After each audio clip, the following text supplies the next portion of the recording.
Okay, lawn fans, you ready? So today I'm going to give you an update on the lawn. It's April the 27th, I think. So we're entering the prime time of spring.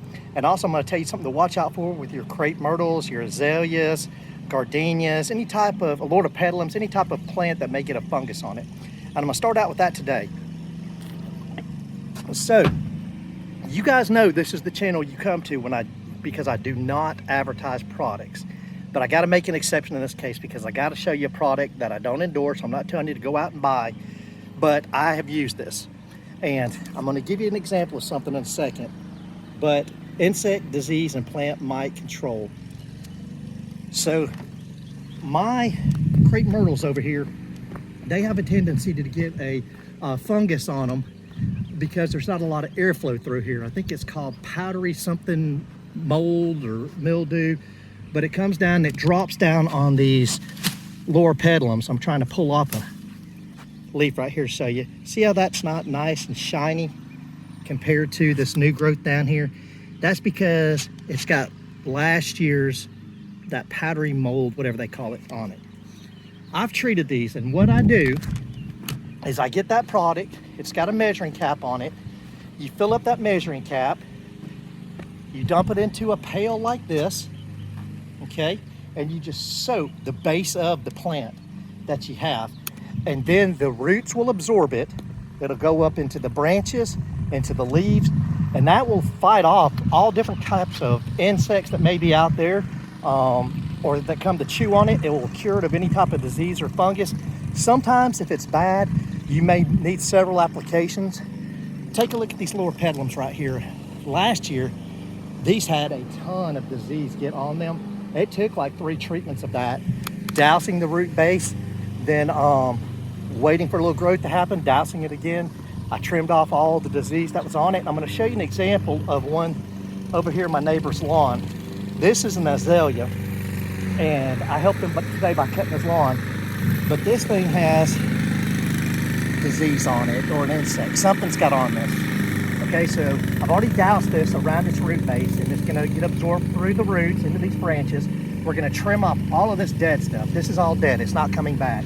Then we're gonna hit it with some Miracle Grow meant for acidic loving plants. Now there are different type of Miracle Grows out there. We're gonna get the one that's for azaleas, rhododendrons, things that are acid loving plants, and we're gonna treat it. Now I'm gonna show you an azalea over here that I had that got a bad disease on it one year, and I thought it was pretty much a goner. But I babied it. Every year I put that stuff all around its base. This thing was bad. It was in bad shape. Now if I hold this top one up, that's almost 2 foot tall right there. And it's making a nice comeback. So that's just something to keep an eye on with your plants, bushes, shrubs, throughout the growing season. I will use that as a preventative treatment. I do that on every bush around my lawn. This now is in the early spring. I douse all around the root base with that. And it has helped with Japanese beetles, spider mites, things like that. It's helped tremendously. I thought that I'd lost a golden broom. That's those plants right there, the big goldish green ones. And I actually treated that thing, one of them over there, I don't know how many times, but it saved it. So that's enough with the plants and bushes and things. Here's the lawn. Got a cloud up right now, so probably not popping with the stripes. But this lawn is not in the shape that it was last year at this time. Last year at this time, I had a deep green look to the lawn, and it was filled in pretty nice. But this year we've had some wacky weather, and I'm just waiting for the nights to stay in the 60s continuously, hopefully the upper 60s, and to get temperatures in the 80s consistently, and then this will pop. But right now I got some bare spots in it. Here comes the sun. It's popping out now. Now we had several, and I mean several days of rain come through, and I preventatively treated my lawn and my neighbor's lawn with the fungicide you can buy at a big box store. It's just a hose-in spray type of fungicide. I sprayed my whole lawn, and I got another bottle, and I sprayed his whole lawn.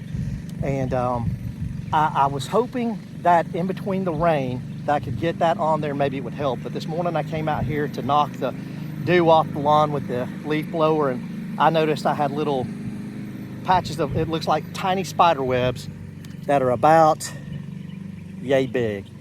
They weren't all over the lawn, but there was a pretty good number of them. So I might, and I emphasize might, have a fungus that is gonna get my lawn because of all the rain that we had. Now, here's the thing. Because you see those little spider web looking things on your lawn, that doesn't mean you're gonna have disease or a fungus on your lawn. That just, that could be an insect, or it could be the dew settling in a certain place. It's not a 100 definitive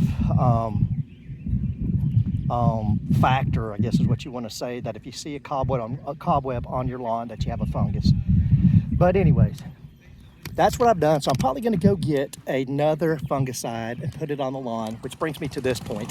Do not use the same chemicals in a fungicide over and over and over. You got azoxystrobin, propiconazole that you can put on your lawn, and there's several different others. There is a chart out there if you Google different type of fungicides for your lawn, but you want to alternate fungicides, because if you use the same one over and over and over, your lawn will build up a tolerance, which means it won't work anymore.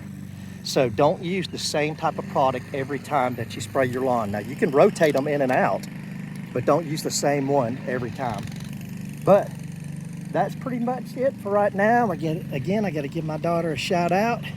She'll be starting at UGA here in a few months. And that's it. Bermuda Brian, out.